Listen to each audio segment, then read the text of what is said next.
First of all, in the Baha'i Faith we don't have clergy, and so I'm going to offer some comments, if you want, some observations strictly from my own experience.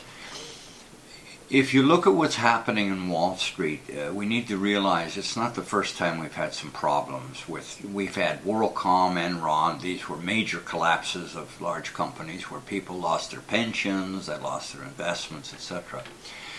Now the Wall Street protest, and it's in something like 85 countries now, we need to understand that that is a grassroots movement of discontent, of malaise.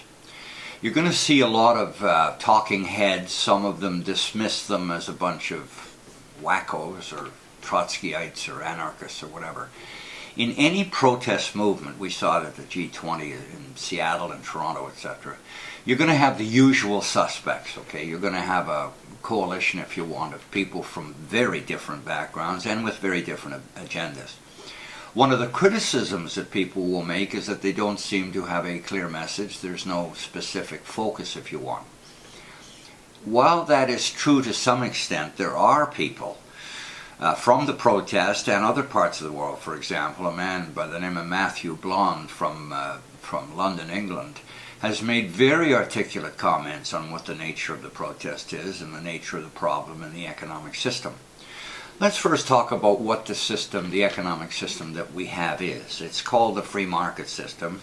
A lot of people would contest the notion that it's free because there are a lot of things that are manipulated in the market.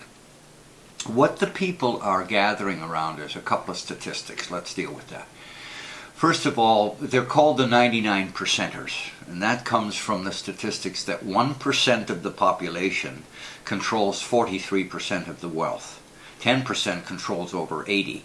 So the 1% leaves the 99 who see the an inequitable distribution of wealth. The second statistic we can look at is what they call the ratio between the top salary and the bottom salary in the Fortune 500 companies. In the 1960s, that ratio was in the low 20s, about 21, 23. It is now 350 to 1. So what we see is almost a class system setting itself up. I'll give you a statistic from the city of Toronto in Canada, where there is a report that by the year 2025, there will be no middle class in the city of Toronto. It'll be the very wealthy and the poor, because the middle class, which has really been squeezed in the last 2 to 3 decades, and has lost ground, by the way, they're 15% worse off than they were in 1980. The middle class would be squeezed right out of the housing market. Okay? Now, from a Baha'i perspective, we have one of the Baha'i principles is a spiritual solution to the economic problem.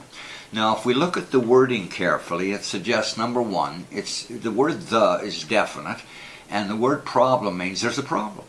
There's a problem. Now, the system that we operate on, the free market system, capitalism, if you want, you'll hear that term, is a system that was first described eloquently by Adam Smith. This is in the early 1700s. And the theory in capitalism, and the extreme form of capitalism, is laissez-faire. Let it work, okay? Adam Smith believed that if you did things for personal gain, it would eventually translate into public benefit through what he called the operation of the invisible hand. Now, as one of the commentators about 20 years after Adam Smith said, the market is not designed for saints. Okay? And I think we can see that now. Now, let's distinguish before we go any further between capitalism and the rights of capital. In the Baha'i writings, we have a clear statement that any economic system that is just must balance the rights of capital and the rights of labor. Now remember that the rights of labor are only about less than 200 years old since the rise of the trade unions in Britain, etc. It's the early 1800s. Now, the system of capitalism is subject to all kinds of market forces that do not take into consideration any human destruction that takes place. So you have, for example, booms and busts. Now, the capitalist class, if you want, or those people who have the money, they benefit in a boom So does labor. In a bust, however, the capitalist class suffers less. So, for example, in the Wall Street crash of 2008, the elites, if you want, lost about 12%. But they've gained that back. Labor has not. The middle class has not gained anything back. As a matter of fact, we still have high unemployment. In the United States, it's 9.1%. In Canada, it's 7 something, which is better than most of the OECD countries, okay, the developed countries, if you want, the G8. And so what we see is that there's no protection. There's no stability. There's no certainty, predictability, if you want, in the market, which is humane. That brings us to the notion of spiritual. Now, the Baha'i Faith is not an economic system. An economic system must be designed by people, men and women. One of the comments that you will hear that's positive on the news channels about the Wall Street protest is that while there seems to be a very vague focus, some would say an absence of focus, the more sober comments are that at least they've started a conversation. And that conversation desperately needs to be had. We need to look at what the economic system is that we want to be more just, more equitable. The second point, or one of the points I would like to make, is that we cannot start blaming corporations and individuals because that ignores the real problem. The problem is not with the CEO or with the corporation that goes offshore.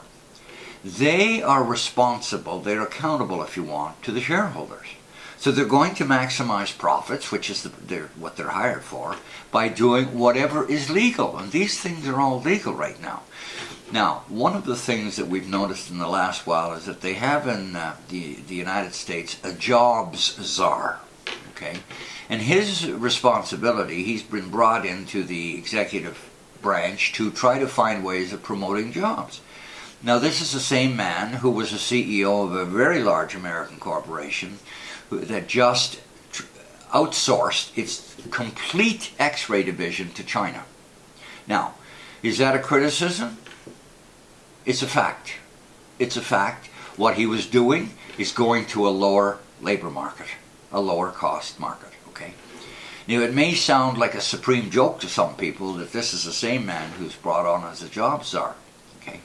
The real problem is not going to come from people like a job czar.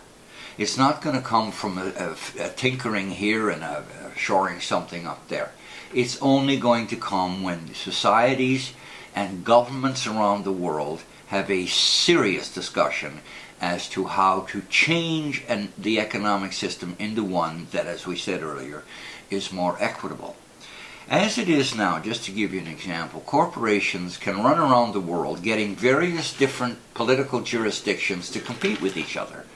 They've done it here in Canada, in Ontario, in the automobile industry, and they'll go to certain states and they'll get tax breaks or they'll get incentives, as this, that, and the other thing. And so what you end up with is various jurisdictions winning and various jurisdictions losing. We have to be very careful then in a time of recession, and we know this from sociology, is that we don't become mean-spirited and start trying to find targets in the labor movement, in the public service, etc. Okay? What we need to recognize is that the problem is not with one particular group, it's with the complete system.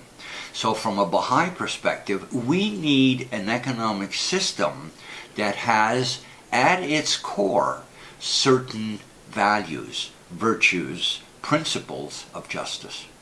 That is going to take some time.